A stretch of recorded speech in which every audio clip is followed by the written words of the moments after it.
Welcome, everyone. This is the Stallone Podcast Network podcast. We're primarily on YouTube as a channel. Our channel has close to 300 subscribers now, so we got to feel pretty good about that. I feel very good about that. Wow. Yeah, it's like 275 or 260 subscribers on YouTube, so thank you to everyone that has subscribed on YouTube. But just to explain the show again to anyone who's listening on their earbuds, I'm Ryan of the Going the Distance to Rocky Series podcast, so that's probably the feed you're listening to right now. But if you're not, if you're on the Rocky Minute or the Slycast, check out my show, Going the Distance to Rocky Series podcast, and give us a listen. And I'll let the other guys plug their shows for that same reason. So thank you for joining us. All right. Yeah, I'm Craig from the Slycast. Every Halley's Comet, we release a new episode. So there should be a new episode in 65 years or so. And we're chronologically going through Sly's career, currently in the early to mid 90s. The mythical Loch Ness Monster-like Judge Dredd episode is somewhere in my computer waiting to be finished editing and served up for you all to enjoy. I want to say on Twitter, your Judge Dredd episode has become a joke. I don't mean like a joke. Yes. It's become like a caricature. People are actually commenting on Twitter about its release. It's, what do you call it, like the Loch Ness Monster? Yeah, it's going to be like one of those great lost albums, like Brian Wilson's Beach Boys Smile or several other albums, where at this point I can't imagine that it'll live up to all of the anticipation. Oh, no. So, disappointed, folks. You're better off just not editing it, just releasing it at this point. The build-up's too much. Yeah. All right. Doug from Rocky Minute. We go through the Rocky movies and we analyze 1 minute of movie footage at a time. We have 2 full seasons plus some bonus episodes such as these Sylvester Stallone Podcast Network episodes and a couple of other special episodes that me and my co-host Jay have done.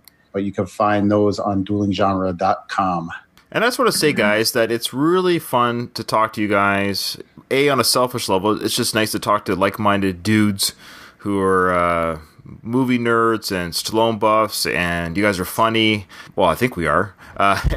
You make me smile, which is important. And I look forward to our chats, and I feel like it's been too long since our Lords of Flatbush review. And I will say that editing job, that was my Judge Dredd. That was absolute pain to edit. It destroyed me. I almost just couldn't finish it. It was such a painful process to review and watch and then edit that discussion. Mm-hmm. And that's the only reason I listened back to it, Ryan, because I knew the blood, sweat, and tears that you would put into it. So I felt the least I could do after we were subjected to watching that movie was feel a little bit of your pain and listen to your edit. And it came out great. It was a good episode. I think that's why it took us so long to get back on mic, because we just needed some decompression time after that. I tell you, man, we slogged through Stop or My Mom Will Shoot, but that Lords of Flatbush episode was a tough recording. Brutal. Yeah, my therapy just ended for it. Yeah. And I got the doctor's note. I do want to indicate, guys, that today I can almost guarantee you will not hear any Las Vegas chicanery, sirens, ambulances, people trying to get through the gates. Our move is complete. We are now safely away from the city, and we are in the suburb. Nice. Nice, quiet day. The birds are downstairs. Okay. So with the exception of the dogs, who I can't control, it's not going to sound like I'm ever in jeopardy. If you do hear sirens on my end, know that something big is going down. Well, Craig, I mean, that provided a lot of entertainment on our Rocky Minute recordings. Absolutely. I love the sirens. Yeah. Glad you're settled in, and best of luck to you and the missus there in the new place. So I'm glad you're settled in. And thank you. Our lives have all been pretty busy. So that's part of the delay, but I'm hoping to get another recording done in December, if that's okay with you guys, over the holidays there. It'd be nice to get another one in before the new year. Absolutely. Good for me. I mean, it's hard to even get a game of checkers going at work this time of year for me. Okay. Yeah, roger that. All right, guys. Well, the fans voted. We had three movies up for vote: Escape Plan, Detox, and or ICU, depending on whatever that criteria is. What was the last one? Ants or something?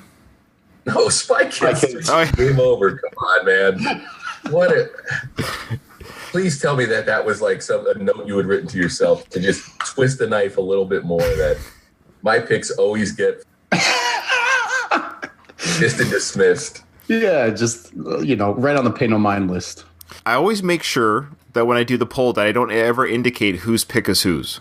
Because I don't want any kind of let's not pick Craig's again, but for whatever reason, yours got to stick out like a sore thumb. We didn't even bother putting up Death Race 2000. We knew that was going to lose. Come on, man. Don't make me go back into therapy. We'll get Craig's in one day. One day Craig's will win. So Escape Plan 1. Let's talk about our viewing history before we talk about the film. I did see this film once before, and that was in the theaters in 2013. So it has been 6 years since I've seen the film. I saw it in theaters as well. This was actually a really memorable experience for me because before I moved here to Las Vegas, I used to come out here on vacation a lot. And I was out here when Escape Plan opened. And there is a year-round multi-screen drive-in here in Las Vegas, if you want to talk about dangerous. I saw this opening night at the West Wind Drive-In in North Las Vegas. What a cool experience. I mean, you were able to, I think I stopped at Del Taco on the way and got a couple of tacos to watch and enjoy the movie.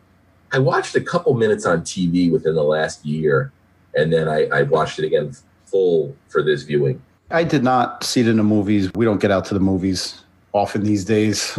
And back in 2013, I would have had a 3-year-old and a 1-year-old at home. So right. Movie nights, they were few and far between at that time.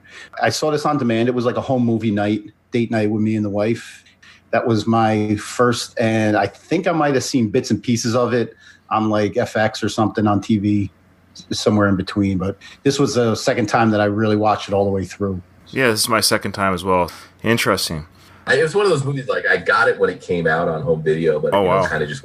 If I see it on TV, I'll pop it on, but then, I'll continue going about my housework and stuff, and I'll peek in when I hear an interesting part come up. But really to sit down and just dive in and watch it, it's only twice. When I saw this on Netflix, it's here on Netflix, and so for all of our Canadian listeners, at least, you can see this on Netflix. I felt like I was watching it for the first time. I can't believe how much I forgot.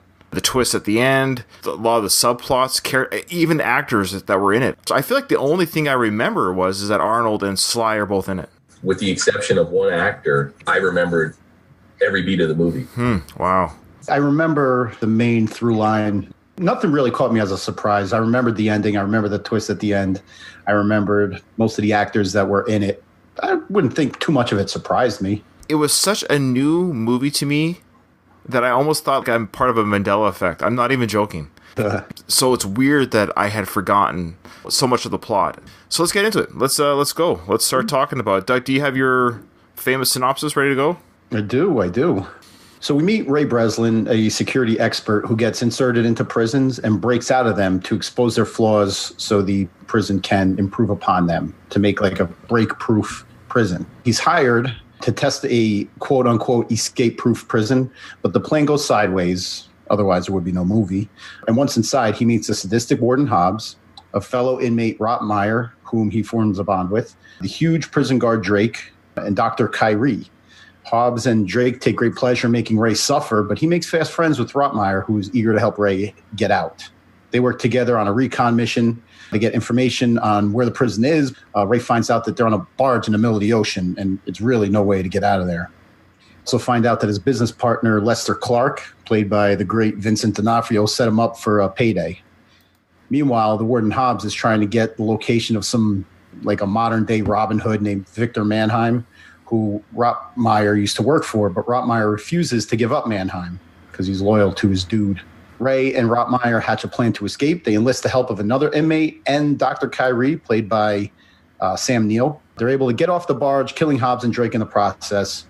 They make it to land in Morocco, where Ray learns that Rotmeyer was Mannheim all along. Ray makes Les, his business partner, pay for setting him up to close that loop and end the film. Been your most detailed plot synopsis ever. I don't think we need to cover the movie. All right. Thanks for joining us, everybody, and we'll see you next time. So the movie has a cold open. So if you were to watch this movie, it showed the title Escape Plan at the beginning, but it has an open where we just see the character played by Sylvester Stallone called Ray Breslin. He's in prison. We don't know why. We don't know why he's in prison. I love how they introduce the guards as these schlub-like, kind of narcissistic caricature of guards. Like right away, you know, like the one bald-headed guard, he's the tough dude, and then you got the schlubby, tubby other guard who's kind of lazy. But it's like, why are guards in movies always like despicable people? Now, Doug, you're a police officer, right? I am. Yes. Say it again. Every episode. Are guards like this in prison? Yes. Yes, they are. Oh, gee. There's two types of prison guards. You have schlubby type, the do-nothings, the overweight type, or you have like the bodybuilding, ready to crack somebody's head open type.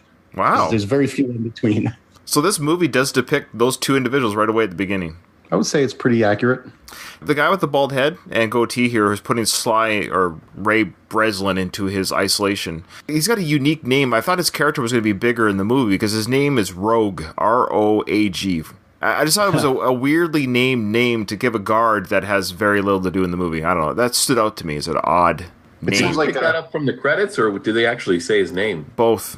It sounds like a name that Sly would have given one of his characters, his own characters in the 90s. Yeah. And speaking of Sly, he had no part, at least credited, for writing or directing this film. Because there were a lot of beats in this movie that felt like they had Sly's stamp on them. One example is the female character on his team invites him to dinner, and he references how bad her cooking is. And at the end, they do a callback to that. That totally felt like Sly to me. What's that? Job offers. No, maybe later. Why don't you and me have a very special dinner? I'll cook. Haven't I suffered enough? Oh, jeez. And that's the ending of the film, folks. So, if you haven't seen this film, and that is the end of the film, with a movie starring Sylvester Stallone and Arnold Schwarzenegger, you'd be like, what in the world? Wouldn't it have been great, though, if the sequel was them just having dinner instead of that, from what I understand, abomination that we got? It probably would have done better. Ray Breslin, he finds himself in a security prison, and right away we see him looking around, observing. It's obvious as an audience member, we're already seeing him noticing the small things, the smoke breaks, the layout of the cell. He's feeling the walls and looking at all the rivets, just every which way one might figure out how to escape. And of course, we as the viewer, and rightfully so, because we're normal human beings, we're looking at this as like, there's just no way out of here. He's looking around for a way to get out and finding out how to get out of this cell. Are you thinking to yourself, there's any way I could break out of this prison? No. It just seems like a lot of work. You have to memorize guard rotations and cigarette breaks and stuff. And it was completely dependent on it being next to a fire station. Right. I mean, that's not really a flaw in the design of the prison. It's more a flaw in location. In his escape plan, in this initial part of the movie, that does factor in. I guess it is a flaw in security expert Ray Breslin's eyes. Do you guys remember what this was originally called? And they say it in the movie at least twice. The Tomb. Yes. Oh, the Tomb, yeah. Because that's referring to the big prison later, yeah. This opening sequence is a little bit ridiculous. Are there prison cells like this, number one, Doug? I've never seen one with these spanning ceilings. There are isolation rooms and stuff, but I don't know. I've never seen a cell quite like this. The walls are like 30 feet high. Yeah, I've never seen anything like that. I really, really enjoyed this opening sequence, though. I think it adds to the movie. If you had just done a cold open where you establish that he's a security expert and he's being charged with figuring out how to break out of the tomb, I don't think the movie would have worked as well. Because getting to see him in action prior to the main mission, if you will, for me at least, it made the movie infinitely better. It's kind of a contrast to Lockup, too, because at the beginning of Lockup, you're led to believe he's a free man. Yeah. But he was just a prisoner on furlough. And here you're led to believe that he is an actual prisoner. This is his job. He's a free man working. What's he doing here with the toilet paper? Can you remind me? I don't know why he rolls up so many pieces of it, but he jams it in the right. in that little door so it can't latch. Thank you. That's where right. he gets his food from. Yeah, so what we're seeing here for our listening audience, of course, which is everybody, we're seeing like basically a montage of the daily life of quote-unquote prisoner of Ray Breslin, and he's taking whatever he's given, whether it's toilet paper, food items, and how these items can thus be used for his eventual escape. And then he's going to actually escape. Even we as an audience are like, how did he do it? Like a Houdini trick. And then he goes back and explains it, and that's where we find out that, yes, he works for the Federal Bureau of Prisons to figure out how to escape out of unescapable prisons. I know this is a movie, and I'm not looking for flaws. Right away, I'm thinking, isn't there a way they could do this without impersonating a prisoner? Yeah, how about you just bring him in as a consultant and you go through every inch of the prison and he points where the flaws are. Exactly. Do you think that one of the main things is the personnel? Their habits and stuff like that? Yeah. If that's the case, then they just have to train the personnel. That's part of the consulting, is he'll say, look, they're doing their rounds at the same time every day. Like, he would just go in and observe. I think when people know they're being observed, they don't act naturally. As a reality TV watcher, like Survivor and stuff and Big Brother, I've watched interviews of people who say at first they are that way. And that's why in those shows, their friendships break down because they start to become real people again. They get so used to the cameras that they start acting more natural again. It does get to the point where you start getting used to being on camera that you stop putting up an act. It's harder to put up an act for so long that you just eventually just become you again. Like, policies and stuff and laws are written after mistakes are made. You might not think that the prison guards' routine and the time of their rounds and their smoke breaks and stuff would be a problem until you actually see it. I mean, you'd really have to observe them over a long period of time. For the record, I did enjoy this movie. Like, I wasn't bored. I had fun watching it, but it's a very flawed movie. It's kind of based in a real-like situation. I totally know what you're saying, but his job, like his real-world job, is to be a prison escapist expert. The best thing would be kind of to marry your scenario with this one, where you do all that work before the thing's even built. You come up with an SOP and you do all that advanced work and say, okay, this is how you're going to run your prison. But could you cover 100% of the issues? Doug, you're in the law enforcement. Have you ever heard of a prison escape? Not anything this sophisticated. Exactly. And I guess what I'm getting at is we're led to believe that the type of criminals that are locked up in these places are that... We're talking Lex Luthor intelligence. They're dumb enough to get caught, but they're smart enough to escape the prison. Well, escape-proof means escape-proof by any level of intelligence or smarts. But in order for this escape to work at the very beginning of the film, which we're still at, is we had to have a car explode in the parking lot. That doesn't seem like a really believable scenario. That's what I mean. This is an unfair advantage. For them to come back to the prison and say, look, your prison has flaws and you can escape from it, but in order for a prisoner to escape from your prison, we need to have outside help, correlating factors, an exploding car, a firefighter outfit. All this stuff came into play. It's fun to watch on film to see how did Ray Breslin break out.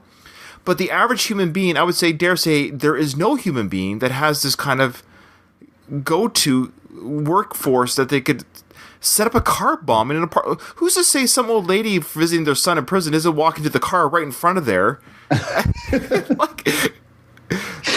And now he'll really be in prison because he's got a murder on his hands. What was Ray's 3 rules that you know, in order to escape? Knowing the layout, understanding the routine, and help from outside or in. Yeah. So, it's ridiculous. After he gets out, he goes back to meet with the warden, and he details how he escaped. yeah, and who was that dude? That warden was big. I want to say he was big like 25, 30 years ago. Like, Ray Breslin, we see him in a firefighter outfit. We're going to hear that little synopsis of how he broke out. We'll play that for the audience. In the car ride with him is an actress that I really enjoy. Her name is Amy Ryan, and anyone that's watched The Office will know that she plays, spoiler alert, Steve Carell's character, his future wife. And also, wasn't she also in the Wire? Yeah, you beat me to it. Yes, I was going to say I love her in The Wire. So I fell in love with her. She's just so adorable. She's amazing, great actress. So when she popped up in this film, I guess I had seen her scenes in The Office and The Wire maybe after viewing this film. I was like, whoa, she's in this film? And then we have driving the car playing Hush, Ray's best friend, who's the tech expert. Curtis 50 Cent Jackson's in this film. Probably the 3rd best actor in this movie. No joke. I'm not going to hate. I mean, I like him in this. I like him a lot. It's good casting, and I haven't seen him in a lot of movies, but in this one, I think he nailed the role. I think he outperformed a lot of actors here that should have delivered a little bit more. So they have a little car ride reunion. We're introduced to the tech expert, which is played by 50 Cent. Amy Ryan, she's a senior member of the Breslin Clark prison people. Did you guys ever see Gone Baby Gone? Yes.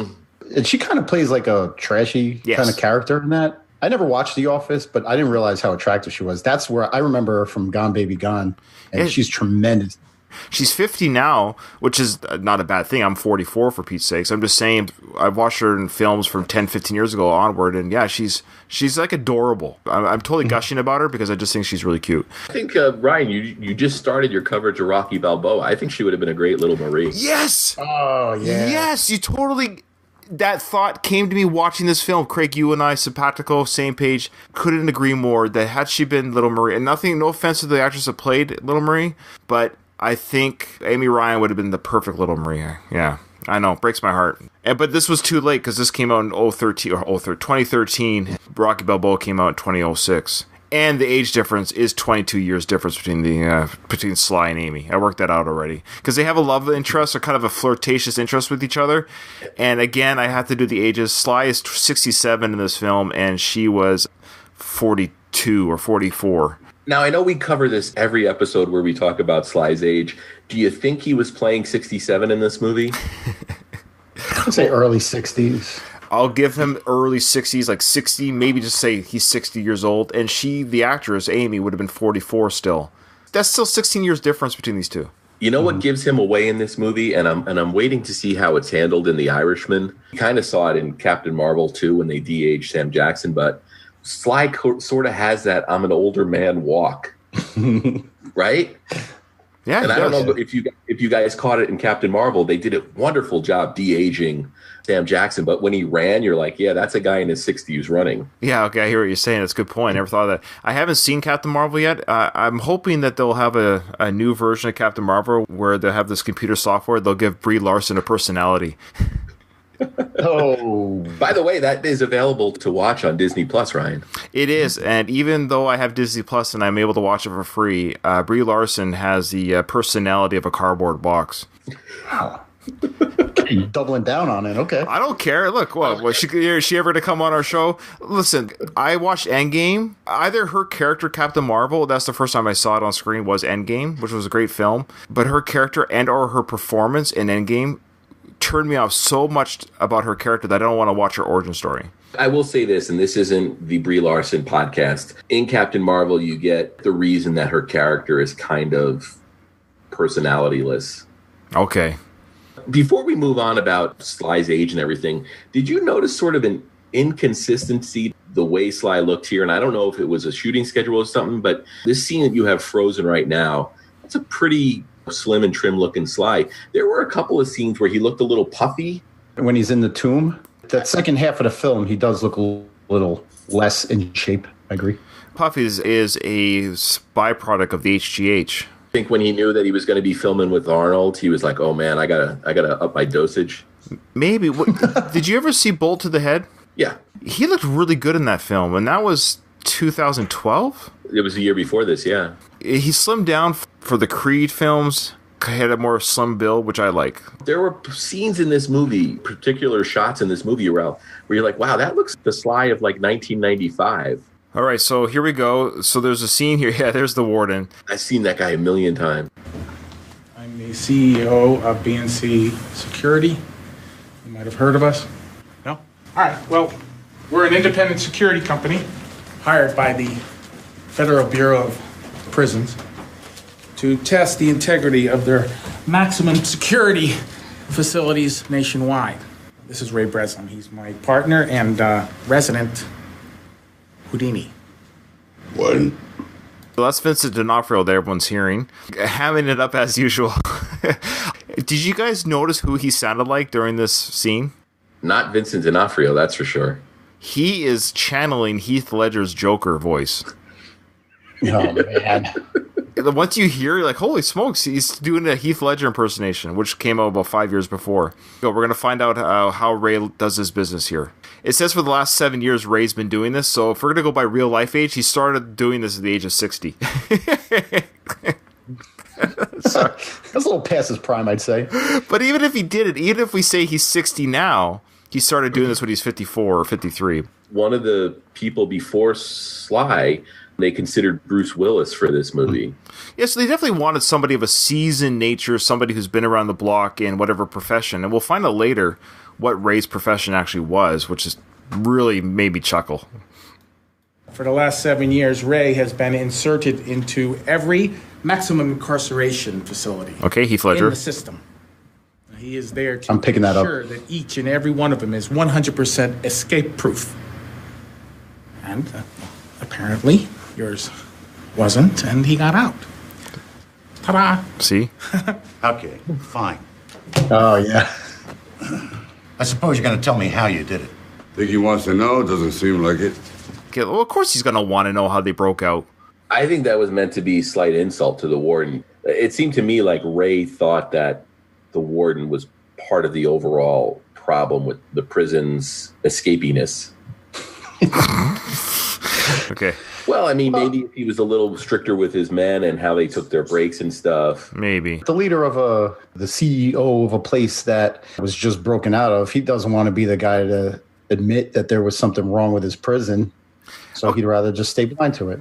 But why were they hired? Are people breaking out? No, thanks to them. No, stop it. You know what I'm getting?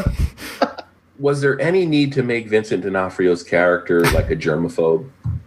It's There's no payoff. It's such a needless character moment. It's D'Onofrio. He just hams it up in everything he does. He looked at the script, he's like, this is so boring. Like, the film itself is not a bad little escape plan, double twist, double cross, whatever type of film. I get it. But every single character could be played by a different actor, and the movie doesn't change. I would argue that Arnold is a key performance in this movie. I don't think you could swap Arnold out and have it be as effective of a movie. Interesting. I will say that Arnold's performance was the highlight. Mm-hmm. This was a better Arnold film than a Sly film. Hands down. The fact that Arnold and Sly, the two biggest action stars of the 80s, were finally making a movie together that wasn't a 2-minute scene in The Expendables. It was a big deal. And I remember pop culture sort of getting excited about this. It wasn't just the individual fandoms. It was a big deal in mainstream media about the fact that these two icons were finally teaming up for a movie, something people had wanted for a really long time. And I would argue that Arnold had sort of been out of the game long enough, and he had done, I think, The Last Stand either right before this or right after it. Yeah. But I think Arnold approached this with the idea that he had a lot more to prove than Sly did. And as much as it pains me to say this, there's a couple of sections of this movie where it seems like Sly just sleepwalks his way through, kind of Bruce Willis's it up and just takes the paycheck and lets some other people do the heavy lifting. To be fair to Bruce Willis, at least he admits his balding. I give full credit to Bruce for that. And I know, for one, hearing that these guys were going to pretty much share a leading role, co-leads, I was excited for it. These guys, in their own right, they were enormous action stars. I mean, the box office doesn't reflect that. At least the domestic box office didn't. But I don't think anybody would argue that this wasn't a monumentous movie for both of them. I love Arnold. I love Sly. I've loved them my whole life as entertainment people. Even some of their movies, or a lot of their movies, are garbage, but they're fun garbage. You know, like, we all recognize that what they are. They're fun. They're fun to watch. And I think that's why I was saying, though, where this is a film, though, kind of it failed them as action stars. And I think it's kind of a combination of, it is a smart film. Like, it's not a dumb film. It's silly in a little way, but it has enough intrigue and dialogue and relationships that it's not a complete disaster. It's not a dumpster fire, but I think it misses the mark, because we didn't get almost an Expendables type team up. It would have been better had they been like opposing players against each other, or they were on the same type of team or something to that effect, like some sort of, I don't know. I feel like it was played, I wouldn't say safe, but it was played to their age a little bit. So I think the box office wasn't bad. It made double and a half of its budget, but I think it was partly because it was Sly and Arnold, but I think it didn't have legs because it wasn't that great. Look, they spent their prime years being real life rivals. Right. That I think seeing them as part of the same team, as guys who are pretty close on the same team, like I think that was the real payoff for them too. And I think it would have been hard for one of them to take a straight up villain role. I don't think you could do like a face-off type scenario. I think both of them are big enough stars that they both want to be seen as the quote unquote hero of the film. Did we talk about that they were originally considered for Face Off? Yeah, I don't know how you do that with the discrepancy in Bill. Well, it was done for the other one. I mean, John Travolta was kind of a schlub compared to Nicolas Cage at that time. So I thought the same thing when that came out. That boy, they're really asking us to believe that only their faces changed here. It's not my biggest what if. Do you guys know who was originally considered for Bad Boys? No, Sly and Arnold. No, John Lovitz and Dana Carvey. That would have been awesome. Man, there's an alternate universe right now that has that, and I want to see that movie so bad now. How tall is Sly? They were giving him some serious help in this movie because he looked much shorter than Arnold. When you see them walking together, maybe an inch difference. Sly's supposed to be, what, 5'11"? I've heard. No. Done this before, but we always seem to forget his height. Now, I did look up Arnold's. Arnold is 6'2". Mm-hmm. Yeah. Sly is maybe 5'9". Like they show them walking together, so it's not an apple crate situation. They had to put lifts in my man's shoes. He borrowed Tom Cruise's shoes. Was he wearing he's wearing Frankenstein soles on his shoes. Sly is 5'9.5", and Arnold is 6'2.5". That's 6 inches. Well, 5 inches is a lot. I'm not gonna lie to you. Let's see how Ray broke out of this. We got to move along here. Ray, you're on. Warden, let's start from the top. Any break requires 3 things: knowing the layout, understanding the routine, and help from outside or in. If you know the layout, the weak side is obvious. In Ben Waters' case, it's the secure housing unit. The government expenditure was $17 million building that facility. It's state-of-the-art. The only problem is, it's located next to an unsecured fire garage. Of course it is. First, I needed to get inside, so I made some enemies. Once inside, it was obvious you were short-staffed. Federal guidelines recommend 2 guards are present when transferring high-risk inmates. You only use 1. Knowing the guard's routine was the next step. 30 seconds into my rec time, my CO took a smoke break. For 7 minutes every day, there were no eyes on me. 2, 3. After I knew the routine, all I had to do was pick the day and arrange for a distraction at the front gate for exactly 4 p.m. But at this point, you were still locked inside a steel box. To get out, you had to have a key code. You have very good chocolate milk. What you're going to hear now is he talks about how he took the plastic film from the chocolate box and put the wax and put it over top of the keypad, which happened to be right next to the door that he was able to keep open so he could access the code. And also an unsecured fire garage in the middle of nowhere. What was that fire garage going to service? The prison? Yeah, it seems like you wouldn't need an entire fire. I mean, it's established that's really in the middle of nowhere. I mean, they pass on the way out, they stop at that general store or whatever. I mean, I guess it was there in case that general store burns down or catches on fire. Man, maybe that's their local volunteer fire department in the prison. That's basically what he did is he used the wax, got the code, punched it in numerous times till the code worked. He broke out. The car blows up in the parking lot, and he was able to climb up and out and around, and he got out, and holy smokes. He got out. You would have to have genius-level type of thinking to even come up with the plot to write this, let alone do it as a real human being. And Amy Ryan wears a disguise for no reason. Yeah. True. Good call. That's true. I guess just in case security cameras pick her up. But there's no crime here. Yeah, because it's all authorized. I love how they authorize a car explosion in a public parking lot. It just kills me.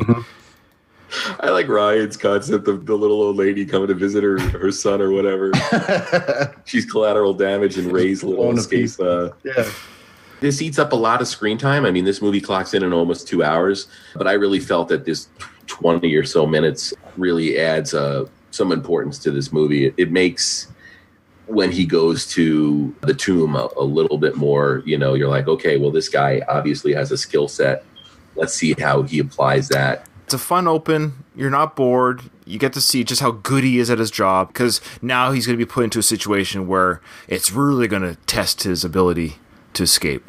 So now they're at a meeting. So all the Vincent D'Onofrio, Amy Ryan, 50 Cent, Sly, they're all together at this conference table, and a new contract's come in to set up basically the story for the movie now, to give them a job that's going to be off the books, off the record. It's going to be dangerous. They'll feel uncomfortable about it, except for, of course, D'Onofrio's character and Sly, because it's a lot of money, and they want to take. He likes the challenge. He likes the money.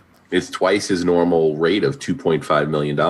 The CIA lawyer that comes in to kind of pitch the job to him, she's important, obviously, because she comes back later, but I think we need to just acknowledge her existence. Yeah. The CIA lawyer. Yeah, 50 Cent asks her, are you a spy? And she goes, worse, I'm a lawyer. I really think they did this plot twist a disservice by having her look so different. Here in this scene, her hair is up. Big reveal later, her hair is down. And if you're not paying enough attention, it wasn't immediately clear that she was the girl from the beginning of the movie. Yeah, it took me a while to figure it out at the end there. This lawyer is Arnold's daughter. Okay. Her intention here is to truly put Ray in the prison with her dad to get her dad out of prison. Ray doesn't know this. I think Vincent D'Onofrio also then sees it as an opportunity to get rid of Ray. So there's like two things going on. What does Vincent D'Onofrio's character know at this point? I don't think he knows anything, right? No, I think he just sees an opportunity to get rid of Ray and get this contract money. His end game is given a job as like the CEO of the tomb. So he sees an opportunity just to get rid of his partner. And she's there for her own reasons to get her father out. I had a hard time following who's who in the zoo sometimes. I got a little bit confused, like who's working for who. Mm-hmm. Mr. Breslin, after ending extraordinary rendition, the agency is looking for alternate situations for incarcerating the sort of people who commit acts so despicable they are best, well, how can I put it? Eliminated? Disappeared. And we're currently testing a prototype to deal with people no government wants on their books. But first and foremost, the people financing this need to know these facilities are escape-proof before the whole system goes online globally. We know that she's sending him there to get her dad out, but he doesn't know that. He's just going to go in there cold. So who are the people in the prison? The tomb. The worst of the worst. We know that the prison, the tomb, is run by a shadow government agency of ex-military type people. We're told that later. Who are they working for? And why are we having so many men between the age of 35 and 50 or 67 in this prison? Are they all like high interest criminals of what sort? It's also not exclusive to the United States either. It's, there's inmates from all around the world. That part kind of confused me. They say it's privately owned and run. Why would the owners take such a special interest in these despicable criminals? Money. The girl, Amy, whatever her name is, how dare you? She mentions it that there's no trials, no convictions. People are just thrown in these privately owned prisons. There's no due process. Ray basically says, "Yeah, I'll do this job. It's dangerous, it's a lot of money, but yeah, sure. There's no challenge I won't do." Great. So as a viewer, that's what we know. We know that he's going to go into this prison. We as a viewer have no idea what it's like. He gets a chip put into him. He's going to get picked up by the people that are going to take him to the prison. But right away, things go awry. He's kidnapped basically by people in a van. They shove him in. They know right away to take out the chip in his arm after searching his body for a chip. So they dig out with a knife the tracking chip that his company put in his arm. So now he can't be tracked by his people. He gets knocked out, like via gas or chemicals. He got shot in the neck with a needle. Long story short, he wakes up in the new prison, and the cells are old glass. Lay out how the cells are raised up off the floor instead of being stacked up next to each other like in a traditional prison. They're kind of catty corner, so there's like a pod of 4 cells. It's kind of a cool setup right away. So this is kind of a cool moment. We as an audience, we're seeing the jail cell or the prison cell at the same time the character does. So it's a nice effect. And it's unlike anything we've ever seen before. So we're kind of just as confused as he is. Yeah, and that performance from Sly there is me waking up every morning. That's awesome. They kind of do like a zoom out or a pull out where you really get the scope of how big this place is. We just know that Ray's in serious doo-doo here. And now we're introduced to the warden, played by a young Donald Sutherland named Jim Caviezel, who is an actor that I have enjoyed throughout his career. You don't like him, Craig? I like him. He's terrible in this. I don't know. I don't mind him. I just think the character is so like stock. We made the young Donald Sutherland connection. I mean, Donald Sutherland's character in Lockup is so over the top. He's a great villain. In this movie, it just felt everybody was trying too hard, from the guys writing the character to the performance. None of it worked for me. He's a sadistic guy, and I think he plays a good villain. Yeah, it's over the top, but I mean, Christ, it's a Stallone movie. Of course it's over the top. Okay, so here's the intro. This is kind of a nice little intro. I love these guards in like the nondescript, you know, the creepy masks. I like that too. Prisoner 7458, Anthony Portos. Welcome to the International Detainee Unit intake. I'm Warden Hobbs. Where's Warden Marsh? There is no Warden Marsh. What am I, disoriented? Is that it? That must be it. And I didn't see a man killed on a transport helicopter and thrown out either, right? Mr. Portos, your intake is finished. Wait! My evacuation code is 310275. Evacuation code? Yes, evacuation code. Meaning you'll give me a number and walk out of here free as a bird? No. I don't think so. Okay, I love Craig shaking his head at the little... Yeah. I'm just trying to figure out what about that Doug doesn't have a problem with. I mean, he's playing it really over the top, but he seems like a good bad guy to me. Yeah. I do love the fact that Ray instantly uses his evacuation code because he realizes that this is a situation that he shouldn't be in. Great point. I agree. I actually agree. This is, I feel like I've been crapping on this, and I don't mean to be, because once we get to this part of the film, outside of that crazy Houdini act at the beginning, it's actually, there's some parts in this inside the tomb that work really well, and one of those parts is right here. Yeah, I noticed that right away, that the bravado of the sly characters that he plays is not an issue here. This is just somebody saying, look, my job is to break out of prison. It's already, my evacuation code is this number. Let's stop the game. What I like is, to the warden here, he doesn't know who Ray Breslin is right now. He actually does believe he's a real prisoner. And so he's legitimately confused and like, really, what are you yapping about evacuation code? We're led to believe that he's just being a jerk, but it's actually true. He doesn't know who Ray is. I actually thought that was good too. The warden's name is Hobbs, right? Do you think we're ever going to get a shared universe with the Fast and the Furious? Where like he is somehow related to Hobbs? There's like a Vin Diesel, Sylvester Stallone, Jason Statham, and The Rock, like a big Fast and the Furious gang have to break out of a maximum security prison on the moon or something. And he's their guy on the inside. You do need help from outside or in, so he's their guy. Paging Matt Marchand. Well, speaking of connection, this movie was nominated for an IGN Best Action Movie Award, but it lost to The Furious 6. So there's your connection. And it was also nominated for another award. Can you guess what award it was nominated for? A Razzie, probably. Worst on-screen duo? No, surprisingly not. It was just worst actor to Stallone. Jeez, you know, poor bastard. I've argued against the Razzies a lot on this show, but with this movie, I think that nomination is justified. Oh, come on.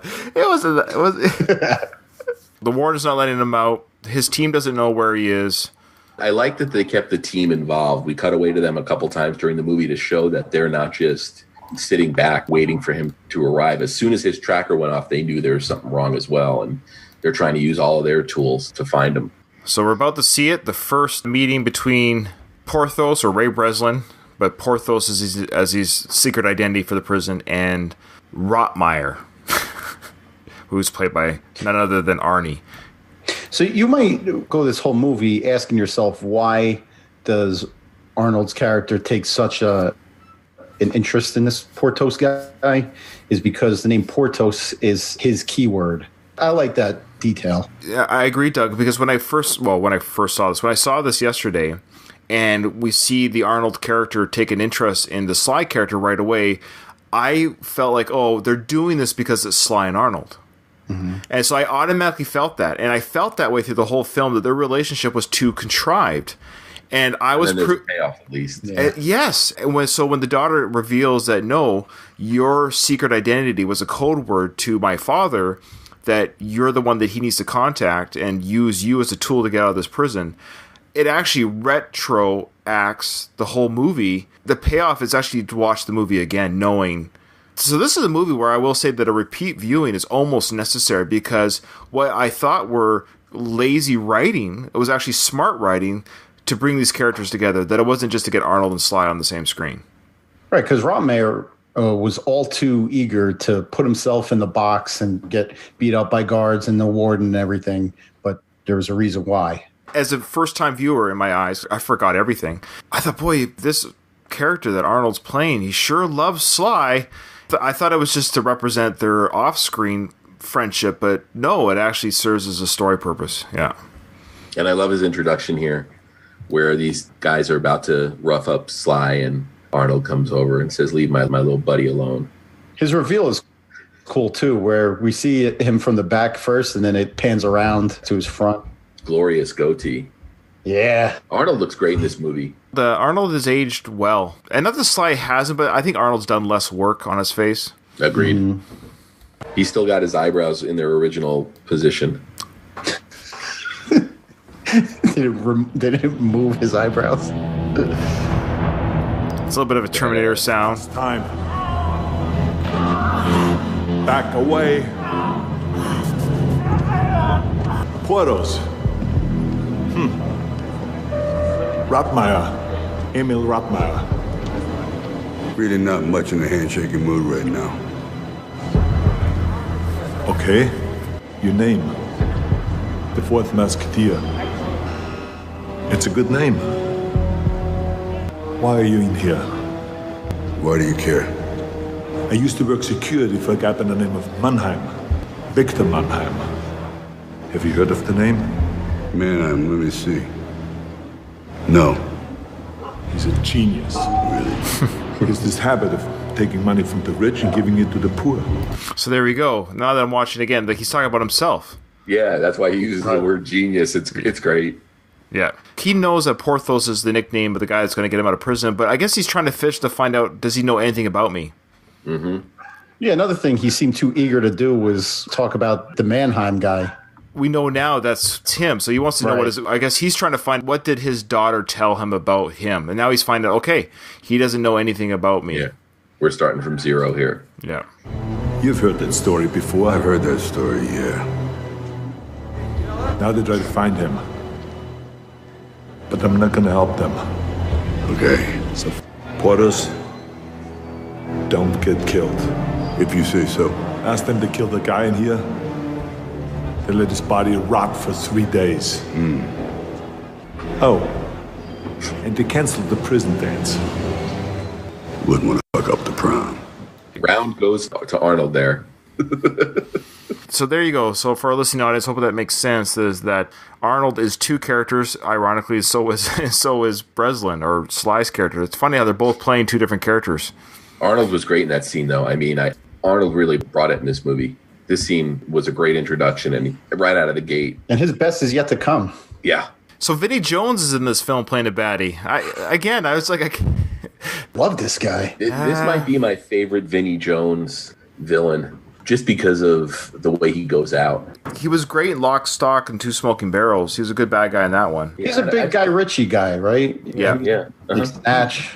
He's not around anymore, right? I mean, I haven't seen him in probably since this movie.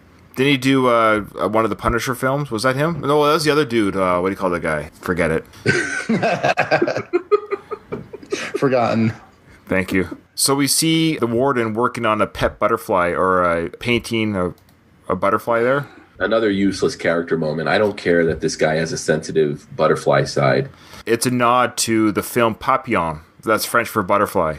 heard that too, but I don't see the through line. Is that a prison film? Yeah, Papillon with Dustin Hoffman and... keep saying it, and I still don't... No, it's like a Dustin Hoffman and who's the other dude that did Bullet, the movie Bullet? Steve McQueen? Yeah. I always thought it was Papillion, so that was my takeaway from today. I learned how to pronounce that movie correctly. Yeah, it's French. Papillon. Right. You didn't know it before you moved to Quebec, did you? I knew how to pronounce it. Gee. You guys are just America. Papillon. Papillon. Papillon. 2 tickets to Papillon, please. This is about as useless as the, germaphobe Vincent D'Onofrio. Yeah, the butterfly thing, because there's no payoff to that either. Yeah. I like how Ray isn't instantly sort of on board with... Rotmeyer? Yeah, Rotmeyer's sort of olive branch or, wanting to be buddies. Mm-hmm. He kind of, though, not confides in him, but he trusts him enough to say, I need to get into the solitary confinement area. Yeah, I think it's also an aspect of Ray's been in the game long enough to know that you have to use every asset that you can to get what you need. We also kind of see that Ray really wastes no time in putting his plan into trying to come up with a plan. Yeah, well, I think he knows the longer he's in here, the less chance of him getting out there is. Mm-hmm. Both Arnold and Sly's characters are talking about getting Sly into isolation. Right. And so in order for that to happen, they have to have a fight. They have to throw punches at each other because in prison, having a fight and causing chaos gets you thrown into isolation. That's your standard. Let's play this part here a little bit of them fighting. And this is where we see the art and real life kind of mixing. Who would win a fight between Sly and Arnold? And they get to play it off a little bit. Okay. Good.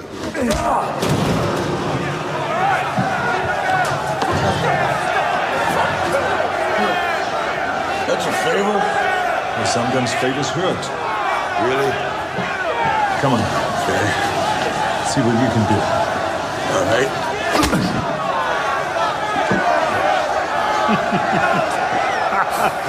You hit like a vegetarian. Sly's character, Ray, punches Arnold. I'll give Sly credit because he's not afraid to be self-deprecating a little bit. We're seeing this play out as an audience, and that Arnold is unaffected by the punch. And he laughs. He goes, hit like a vegetarian, which is... A vegetarian. I love that line. Every time I see Sly throw a punch in any one of his movies, I'm like, man, he's still got it. He's still got that Rocky punch, man. That Rocky punch, yeah. You can do better than that. Come on. All right. Let's see it. Try this. Hurt? What's good? Look what's coming. Now, I love the scene here. A Thunder Lips versus Rocky moment where Arnold picks up Sly and does a... His stunt double does. Oh, yeah. This is where stunt doubles come in. You can see the padding in the legs here. Yeah. That's a legitimate suplex, though. Like, it's, WWF style. Oh, yeah. These are stuntmen. There's a reason why it's filmed from the back and not the front. Mm-hmm. Relax. Pretend. I love that moment. His face. Relax. It's pretend. I love that because Arnold's character just suplex body slam them on a concrete floor, and Ray Breslin's about to punch him in the face, and he's like, "It's pretend." He's letting him to relax. Yeah, that's a great moment, actually. And Arnold, like you said, Craig, really does deliver that kind of comedy, and he delivers in this film. Mm-hmm. Absolutely. So the fight goes on. Of course, it's broken up, and they're both going to be thrown into isolation. This isolation, the box, whatever they call it, like, it brought me back to Lockup. Mm. This has that old style prison feel. This doesn't look state of the art. It's it's an isolation chamber, except for the giant floodlights. Why does Ray Breslin's character think he needs to be thrown into isolation? So does he automatically assume that all isolation holding cells are escapable? I think it's more he needs to get more a picture of the overall layout of the facility, and then also, find an alternate holding area that could possibly have a weakness, because he's established that glass box he's in isn't going to provide him any means for escape. No, you want to look at every possible out that you have. Do you think those are Sly's hands here? Yes. Yeah. Okay. Yeah, you can see the lack of knuckles and flat knuckles. Yeah. There's these big, huge floodlights that are just pouring heat and light on them, which is a great torture technique. This is one of those classic movie sort of setups where, you show something and you set it up for later. The box becomes an important plot element in the movie. When the doctor shows up... I forgot Sam Neill was in this movie. Why? Why is Sam Neill in this movie? Somebody threw him a bone. He's a pretty well-known actor, isn't he? Nobody's going to see a movie because Sam Neill's in it, though. Jurassic Park, anybody? Come on. Not in 2013. So they did him a favor, you think? I think so, yeah. I mean, when was the last time you'd seen him prior to this? That's a good question. It's such a weird cast. Yeah, this is probably the best character arc of the whole movie because you've got this doctor who is clearly compromised his values. He's disregarded the Hippocratic Oath. You don't really get any indication about how or why he ended up here. But at the end, he redeems himself. Mm-hmm. And I love the fact that none of that is really spelled out. There's references to daughters in this movie a couple times, but they never clearly say, what this guy's path was, how he ended up in the tomb, and how he ended up compromising himself, which I really, really dug. Yeah, I'm a fan. I like it. I like his character. They don't really establish him all that well, but you can tell the struggle between, his internal struggle that he goes through in every scene that he's in. Like, he knows what's right. Even after Ray kind of spells out the situation to him, you can see his mind is going, his wheels are turning. This is the Warden Hobbs and Rotmeyer, Arnold's character. He's going to tell the Warden where Victor Mannheim is, which is, of course, that's Rotmeyer. So he's playing with him to buy some time and to find some metal that he knows is on the floor in this room that Ray needs to do whatever he needs to do with that metal. So that's kind of the setup here.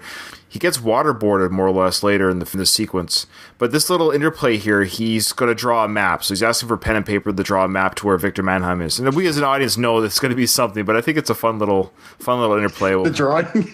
Yeah, we'll have to describe the drawing after it's done, but let's hear the interplay. 10 seconds. Where's Victor Mannheim? To many people, he's a hero. 9 seconds. You have a pencil and a piece of paper? 8 seconds. I could draw you a map. Of what? Where you could find him.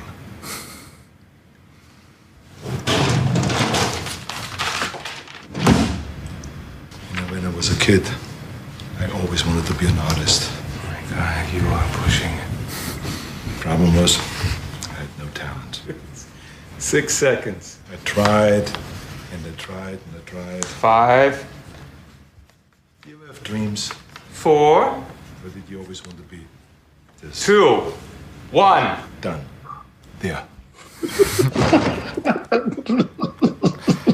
Told you. No talent. So he says, told you no talent as an artist that he had. So, of course, for our listening audience, he drew a picture of his bum with an arrow pointing.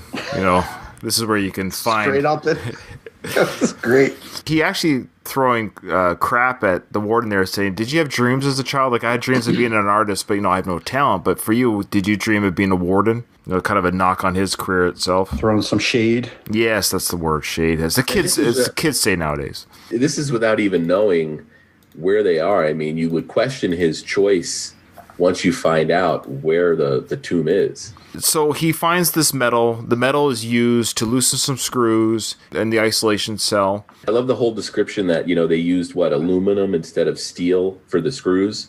Mm-hmm. And when subjected to a certain amount of heat or whatever, they rust as opposed to steel, which won't. And that creates a weakness in the holding cell or in the box. Right. Yeah, it uses the reflection of the floodlight onto those rivets to pop them out so he can pull up the floorboard and do some recon. And I also love the fact that Ray is partially right here. He feels like they've been built underground, and little does he know that it's not quite what he thinks. His theory was halfway there, but the reveal is really effective, even though the CGI is real shitty. It was bad CGI. So yeah, he says that this place is subterranean, which would make sense as if you're like, oh yeah, subterranean, because he says there's moisture in the air. They get thrown into the holding cell again, the isolation, both of them. and he uses that metal to reflect the light onto the screws to make them expand at 0.03 cubic centimeters. Those rivets are going to come right off, he says. They're going to pop right off. So this guy is a genius, man. Like, at the end of the day, this is like MacGyver level stuff here. He gets in, and it's hard to explain. I mean, of course, anyone listening to this podcast has either seen the movie anyways, or if you haven't, just go watch it anyways. Again, it's amazing timing of him getting down, running through the area. We still don't know where he is. He goes through this way and that way, and he goes through a hatch. The hatch opens up to go outside, and we see a big reveal, and that reveal is that he's on a huge 1,000-foot long, 200 feet high cargo ship. I think it's a genius place to have an inescapable prison. Well, why would you want to work there? Right, in the middle of nowhere. That's my job in the Navy. Out in the middle of nowhere, yeah. You're moving, though, right? Yeah, this is pretty stationary. This is a ride to nowhere. I do have some nautical experience being in the Navy. I do work on a smaller vessel. It's not 1,000 feet long. I will say that no matter the size of the vessel, you will feel the motion in the ocean. So this is where it's just movie. I've never been on a cruise, but it's my understanding that on those big cruise ships, you're not aware that you're on the water. But it depends on the sea state. So yes, this is played later into the film where he talks about, well, we must be in an area of calm water, because he actually says that, like, yes, the ship is built with stabilizers. Those stabilizers, what cruise ships has, that helps keep the ship from doing this every time the water moves. It's able to counterbalance whatever you're feeling in the water. That is a real thing that ships and larger ships have. But keep in mind that no matter how big the ship is, the ocean's bigger. What I'm saying here for this, yes, they're in calm waters. So you can move smooth as glass. There's no way a ship this big, 1,000 feet long, 200 feet wide, you're not going to hear an engine. This thing's powered by an engine, so I don't know how they're able to suppress the noise. They even talk about the engine room. They go to the engine room at the end. Engines are noisy, and surface ship engines are very noisy. They are never designed to mask their sound. It's impossible. And if they're that far below the deck, they're going to be closer to the engine room. Anytime it makes a speed change, anything, you're going to hear something. They're going in circles too, right? There's just no way they didn't feel anything. But Ryan, I also feel like you kind of created a little Zen type poster there when you said, what was it? No matter the size of the ship, the ocean's bigger. That really just hit me, man. Overall metaphor for life, man. I could see that printed on like a little motivational poster or something, or demotivation. Yeah, I was gonna say life. And this is also the sequence where we get that tremendous performance from Arnold when he's in the box, buying time for Ray. Yeah, he's pretending to freak out, right? When he starts speaking German, that's the great thing about that scene and that performance is you can't tell where he is. Is he completely in control of himself, or is that switch to German, him just going to his natural instincts, or is it an attempt to confuse and buy time? It's a great multi-layered performance, I think. Agreed. Want to hear a little bit of it for our audience? Yeah. Ihr Schweine, ich höre euch. He's speaking German, which we know is Austrian. I'm going to sound ignorant here. Austria and Germany, how close are they as a country? They're very close, right? They share a border. Is that what they speak there? Is German in Austria? I'd assume it's a similar dialect. It's a dialect, maybe? Because that's where Arnold's from, is Austria. Austria. What I read was this is his native language. I don't know if it was German or Austrian. I think there is some difference, but whatever he's speaking is his native language. There's probably people yelling at their listening device right now, but I think it's probably like Spanish, where there's different dialects. If you speak Spanish, you can sort of understand, but there's key differences. I know this is going to sound silly, but watching him go pretend to be crazy but speak his native tongue, it would be interesting to see Arnold act in the movie speaking his native tongue. It's easier, as you know, just to speak your own language, and you're a better actor if you don't have to think of another language. Jean-Claude Van Damme did that in a film called JCVD, where he plays himself. Yes, right? but he spoke French throughout the film, and everyone was lauding, or that's applauding in a good way, his acting chops, because he was being himself and he was able to just act his own language, and it's in a great film. I highly recommend it, by the way. Ich bring euch alle um! Ich reiß euch alle Augen aus! Yeah, I liked it. It was fun. Agreed. It's at the point where Ray realizes that you're going to need that third component, where you're going to need help from the inside. Oh, good catch. I didn't even make that connection. Oh, really? But I just watched the movie as it progressed along, forgetting that callback of the three things you need.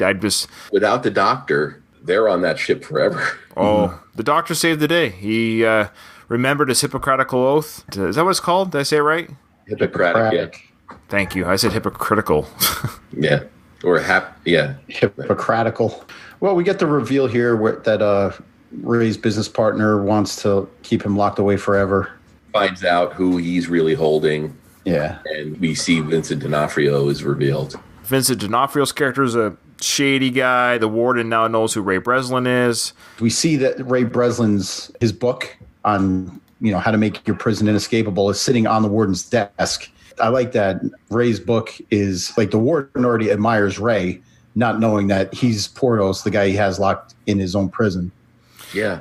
And then we also get kind of mini Rocky 3 Eye of the Tiger moment where Hobbs ramps it up and gets Vinnie Jones to really break Ray's spirit. He doesn't allow him to sleep. You sort of get Arnold in the Apollo spot, getting him motivated and saying, hey, you got to keep it together or else we're not going to get out of here. I really like that. We see Ray come through the other side. Yeah, you got to believe this torment has been going on for like a while. It's not just a day or two.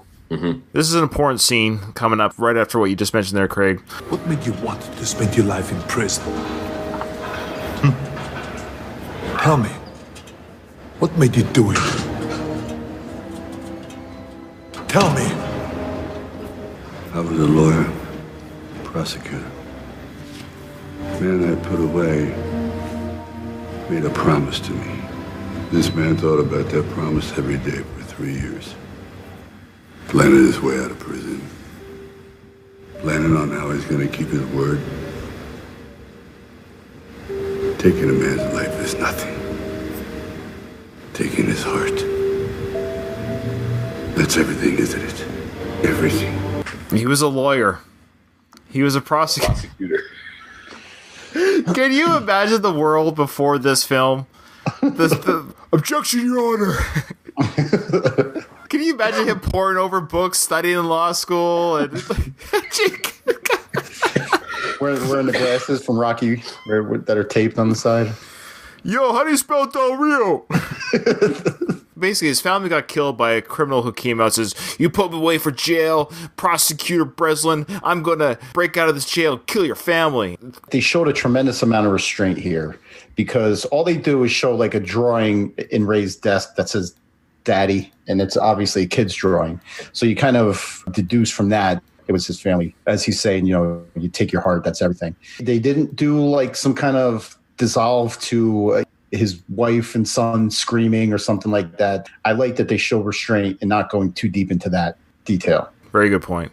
He's got all the pieces lined up. Now they just need to get a message out. Like we were saying, the doctor's going to get a message out. And how that's done is he tells the doctor, go to the warden's desk. On his desk is a book. In that book, on this page, is this kind of information. The doctor will come back and say, how did you know that book was there? And how did you know that page covered that topic? Because he says, I'm the author. I wrote that book.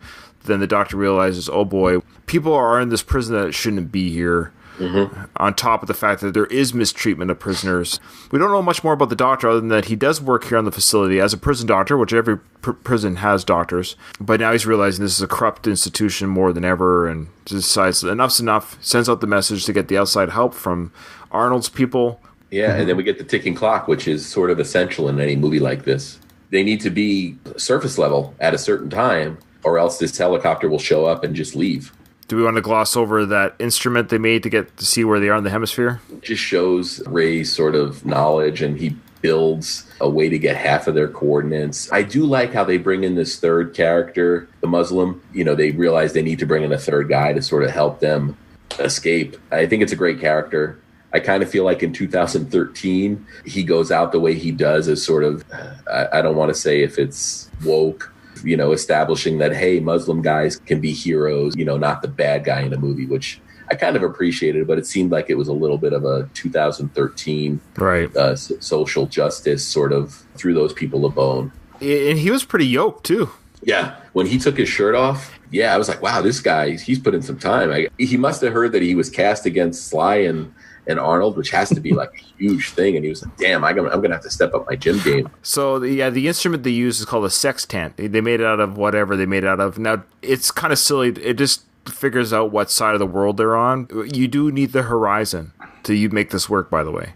So it's kind of a film flub because he's inside that cell. He only had the vision of the sky. In addition to that, Ray just uses a bunch of movie math to figure out that they're off the coast of Morocco. Yeah, that's how he deduces this. Is kind of 70 degrees, 22 minutes. We're in horse latitudes, calm water. North or south? Water goes counterclockwise above the equator, so we're north. How do we get the longitude? He brought a new fish in yesterday. He said it was November 20th. We got warm rain, warm air at sea. November. Now you're building a secret facility. You're putting it on the water. You're at 30 degrees north latitude because you want to avoid rough water. So you're going to want to stay away from the Caribbean and the Pacific, say east of the China Sea. If I was a bad man, I'd say we could be off the coast of Morocco. There you go. Lots of deductions. Not bad. Not bad, Ray. This guy's a freaking genius. The amount of knowledge that he has as a 7 years ago, he was a prosecution lawyer. That's his background, not even in the military. All this information he has is from 7 years of breaking out of prisons. He knows where to find yourself on a global map with a couple degrees. Right.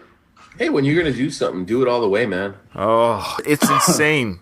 So he enlists the doctor to get word out to Rottenmeier's people. Yeah, that's the last piece of the puzzle. They stage a prison riot. I love the fake out here where Hobbs gets faked out because he's watching Ray on the camera and he sees him tapping out a message and he goes to Ray's book, which should have really tipped him off that he was being played. There's an international tapping code. Who knew? It's like Morse code, I guess. He sees that there's going to be a riot in cell block C, so he sends all the guys there, and then the riot is in the other section of the prison. It's great to see Hobbs get played. Mm-hmm. That's right, because now they got less guard. Now begins the great escape, really. Mm-hmm. The black stormtroopers are beating up the prison inmates, and the three amigos get out there, Havid and Ray and Rottmeier. And then the smartest thing Hobbs does here is he puts the whole prison on lockdown, which basically locks off their escape hatch, a heavy magnetic lock. Why are the locks just magnetic? They're heavy-duty magnets. I mean, that doesn't make sense. You would think if they did a lock, it would just be a latch lock, like it closes and it just locks. The only way to open it would be with power, if that makes sense. So if the locks go in, power goes out, locks stay in. But the way this prison is built, that once the power shuts down, the magnetic force that connects them disengages, and whatever locking mechanisms they had disengages. A lock can be picked or compromised. A magnet cannot be compromised unless the power goes out. You have 5 seconds before the backup generator kicks in. It makes more secure sense to use those magnets. Well, you and I are not going to build a prison together, obviously, so why are all the cameras connected? It didn't make sense that they would be sort of networked, and if one went, they all went. But we get that great moment where Ray tells the two guys to say cheese, and Arnold, the other gentleman, smile for the camera. They ham it up. Yeah. Yeah, it was good. They have motion detectors. Motion detectors don't work that way. Yes, a motion detector will trigger when there's movement in an area. Yeah, these motion detectors, not only that, but they basically GPS the person. Yeah, I thought they had some kind of transponder on their person. No. So did I. It's just a motion detector.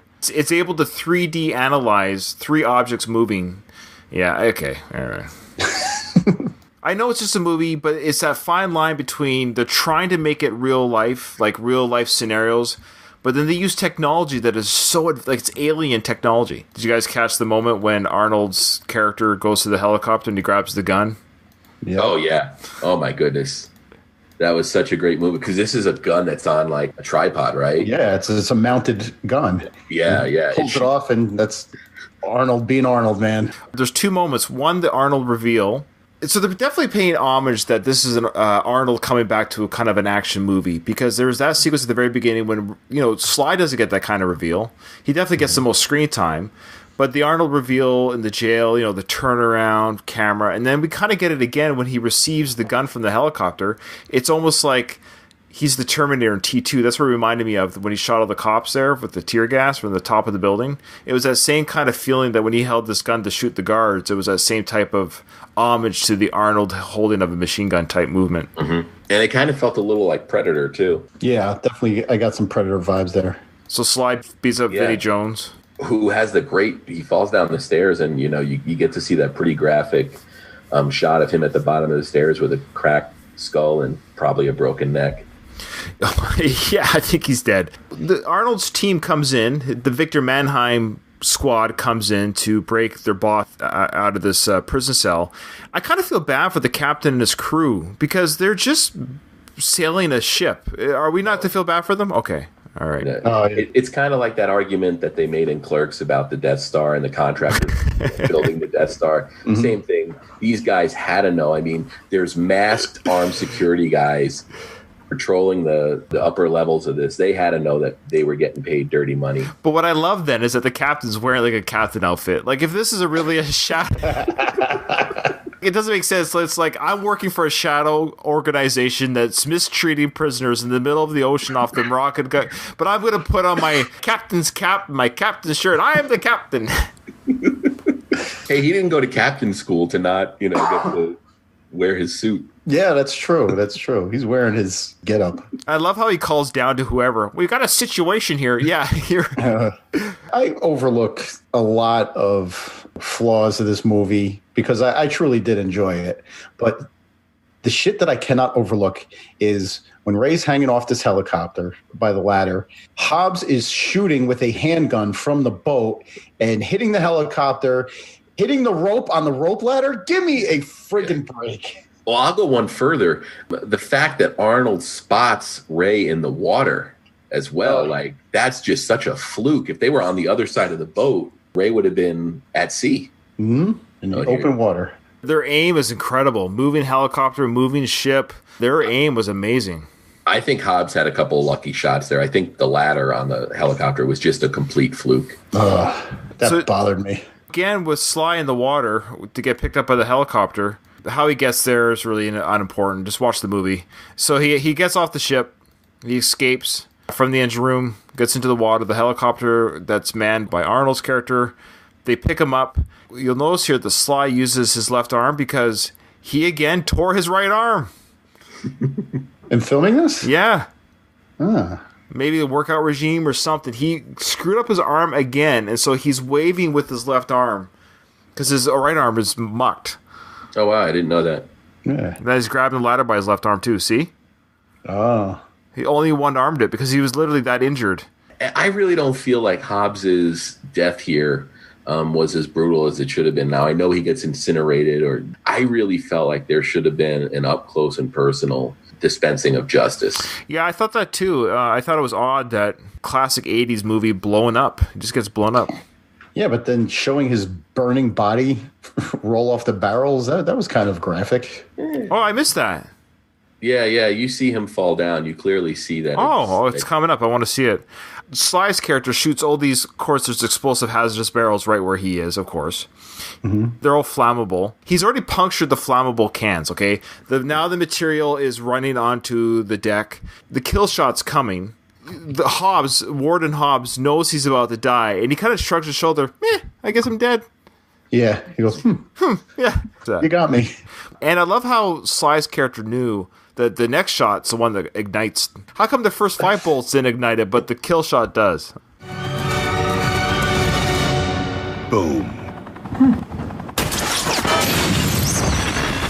Oh, there's the body. I don't know how I missed that the first time.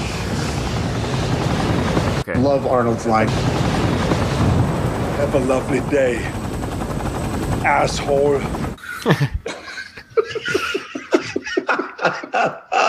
The asshole makes it. Oh, there's the body falling off. I don't know how I missed that. Okay, there's the body. It falls off. Asshole. And I think this is important for the audience to at least hear how all this worked out at the end. There's a vehicle approaching, and we know this is Victor's people, but a female walks out, and this is key here. The Zach Galifianakis guy. Yeah. So here we go. Let's check this out. You met her before? Jessica Mayer. It's an honor to meet you. Your work is the gold standard in the field. She's been my eyes and ears inside the agency. Hello, Dad. And she's also my daughter. Hello, darling. I missed you. What happened? Oh, nothing. Don't worry about it. You're Mannheim. Didn't see that coming. Should have. Yeah, he really should have, because he figured everything else out in this movie. Yeah. The first time you viewed it, did you know it was Mannheim, or were you just as... No. Okay. I've forgotten this part. Even right up to then. How'd you do it?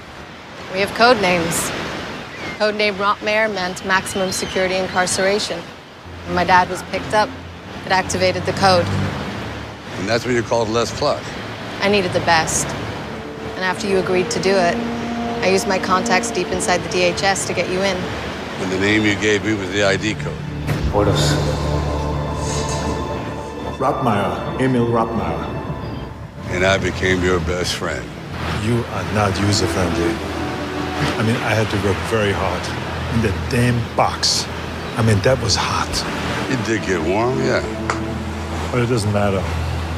What matters is that I'm out and so are you. All right. That's how they tied that up. But we still have one more loose end we need to take care of. Mm-hmm. The guy that screwed him over. Yeah, they end up putting him inside of a car. He goes into his car. This is brutal. It's really hardcore. He deserves it. I'm not going to feel sorry for him. Craig, you're ruthless this episode. Dead captains on a ship. You don't care. He basically hung his partner out to dry and buried him, basically, to rot away. That's true. He was going to let Ray rot and die in the prison. Yeah, so now he's going to rot and die in that freight.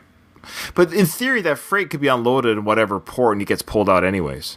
Yeah, but those are thousands of containers, and God knows where in that pile he is. Somebody to open that container. If there's no manifest for that, right?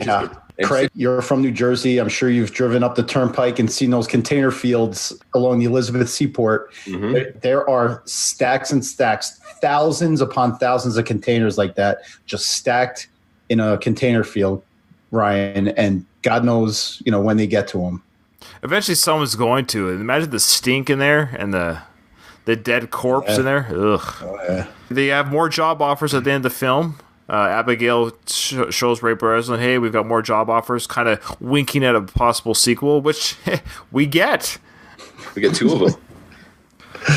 Two, maybe Ryan doesn't show up in either of those, although we do get Curtis 50 Cent Jackson back for both of them, I believe. Yeah, so Curtis Jackson, he's in parts 2 and 3, and so is Batista. Yeah, Big Dave. When are we covering those films? Well, I have to watch them first. I know they're both, at least here in the States, available on Amazon Prime. From what I've heard, part 2 is atrocious, and part 3 was a little bit better. We'll get to them, I guess. I think Matt said that part 2 is awesome. So... Look at Ryan. Stop. Craig, are you saying that with a straight face? Come on. Yes. Well, come on. I'm just saying, Matt loves everything Sly does. It's hard to gauge anything that's good. I don't think Matt's got a bad thing to say about Sly regarding anything. He loves everything Sly touches is gold. Gold. Craig, stop it. He's the only one I've heard that said that movie is worthwhile, although I do feel like I kind of have to watch it close to having seen this one again, because it's probably going to be another 6 years before I watch Escape Plan again. So I kind of feel like I should watch the sequels in pretty close proximity. Okay, so this movie's not bad. It's fun. It's a fun watch. It's a little bit long here and there, but we have 8 minutes of credits, so already it's only an hour and 40 minutes long, so it's not too bad. Good side characters. Where it could have been bad, it was good. I even liked the Warden. I know you didn't, Craig, but I think Doug and I both agree the Warden's performance by Jim, I think it wasn't that bad at all. I think he was having fun playing it, so maybe I was just having fun having him have fun. It was nice to see him, because he always plays such serious roles, so it's kind of nice to see him ham it up a little bit as a bad guy. I think he was just enjoying being a bad guy. I said before that I liked the movie. It's not a top performance by Sly by any stretch, in my opinion, but I think the side characters, and especially Arnold, really killed it in the movie. The story is interesting. I was able to overlook most of the goofy, far-fetched areas of it. I really enjoyed it. I liked it the first time I saw it, and it held up when I watched it the second time around. It does hold up. It's 6 years since I've seen it, and when I was watching it, it didn't look, other than some bad CGI, it actually was a nicely filmed film. It didn't look that bad. people were trying to make it a good movie. I think Sly did dial it in a little bit, which is disappointing. Yeah. I think, like you said early in the show here, Brian, that every character in this movie is interchangeable with other actors. And I said, and I still stand by it, that Arnold is the key ingredient here. You could have made this movie with an entirely different cast, but you need Arnold in that Rottmeier Mannheim role. I think Sly was channeling his Bruce. I think I could see Bruce playing that role just the same. Beat for beat, if Bruce had done the exact same emotions and deadpan humor and all that stuff, it just didn't seem like a Sly vehicle. No. And I think the other thing is Sly was around this time, we talked about Bullet to the Head, which I think came out right before this. And he was also at work or about to work on or had just finished The Expendables 2. So Sly was really, really busy during this period. And I think, you know, when you're that busy, you can only do so much. Whereas I think Arnold was like, hey, I've been waiting for this. Good point. Maybe he's just feeling, hey, it's fun to do this again. Yeah. Well, that was fun. But yeah, there wasn't a lot of one-liners in here, so it was a lot of visual, a lot of setup, so it's kind of hard just to even put in audio, because it's not any real memorable audio moments like Stop or My Mum Will Shoot, but... Yeah. Incredible. All right, guys. All right. Yeah, enjoy the rest of your day, gentlemen. You too. All right, thanks for watching, thanks for listening, everyone, and have a good day. Thank you.